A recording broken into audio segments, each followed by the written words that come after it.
तो जीवन में एक संत, ग्रंथ, मंत्र, भगवत।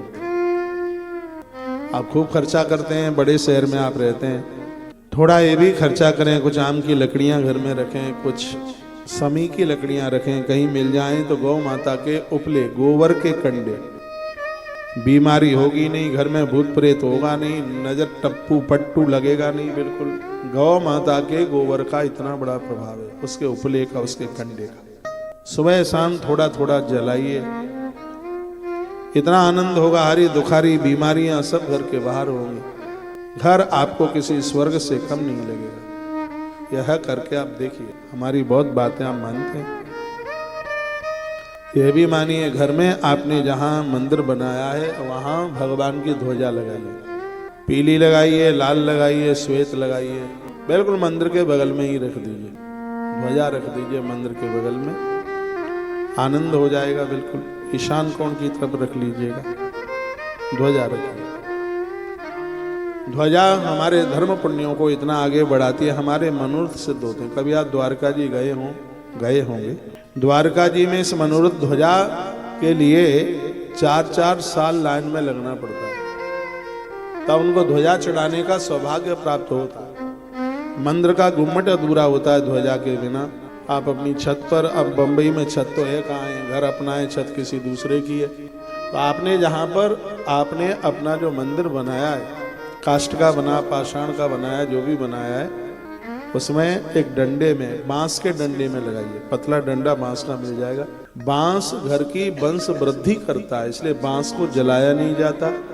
ध्वजा बांस में लगाकर घर में रखने पर वो बहुत ज्यादा शुभ है, बहुत ज्यादा विशेष। हमने तो ये सब ग्रंथों में पढ़ रखा है, तो यह आप अपने घर में बिल्कुल लगा सकते हैं। दिन भर तुलसी मैया को भगवान के पास रखिए और फिर उसको टेरेस में रख दीजिए, थोड़ा धूप हवा वगैरह मिलती रहे। घर में तुलसी बहुत ज्यादा शुभ है, तुलसी तो इतनी शुभ है, हमने तो सब नाम ही तुलसी से जोड़ दिया। तुलसी वनाश्रम, तुलसी तपोवन गौशाला, तुलसी गुरुकुल विद्यापीठ, तुलसी तपोवन मठ, तुलसी तपोवन कैंसर हॉस्पिटल, सब तुलसी से ही जोड़ दिया।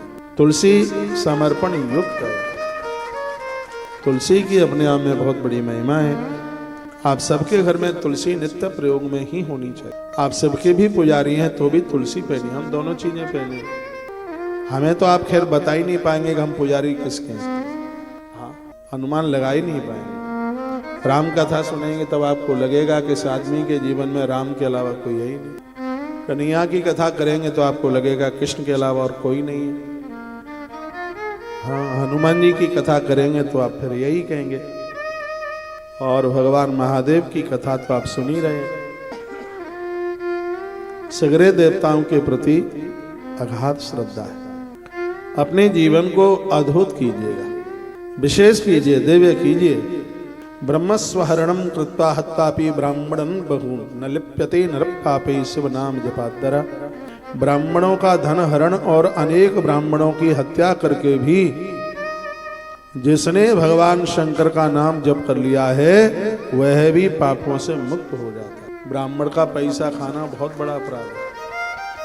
आपने महाभारत पढ़ा कि नहीं पढ़ा, आप सुन लीजिएगा। जुआ में धर्मराज दुष्टन सब कुछ हार गया। धर्मराज दुष्टन ने यहाँ तक पत्नी को भी दाव में लगा दिया। आप बता सकते हैं एक क्या था वो जो धर्मराज दुष्टन ने दाव में नहीं लगाया? इंद्रप्रस्थ नगरी पूरी दाव में लगा दिया, सब लगा दिया, पत्नी भी दाव में लगा दी, कुछ छोड़ा नहीं।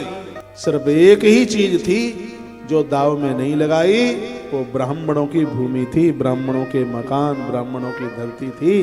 उन्होंने कहा था कि ब्राह्मणों की संपत्ति छोड़ करके मैं सब कुछ दाव में लगा दूं। धर्मराज दुष्टन ने बोला ब्राह्मणों का पैसा खाना, उनकी भूमि दुखदायी बन जाए।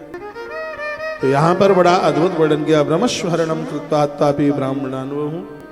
यदि धोखे से अनजान में ब्राह्मण संपत्ति का भी हरण किसी से हो गया है तो वह भी भगवान महादेव की कृपा से अपराधों से मुक्त हो जाता है।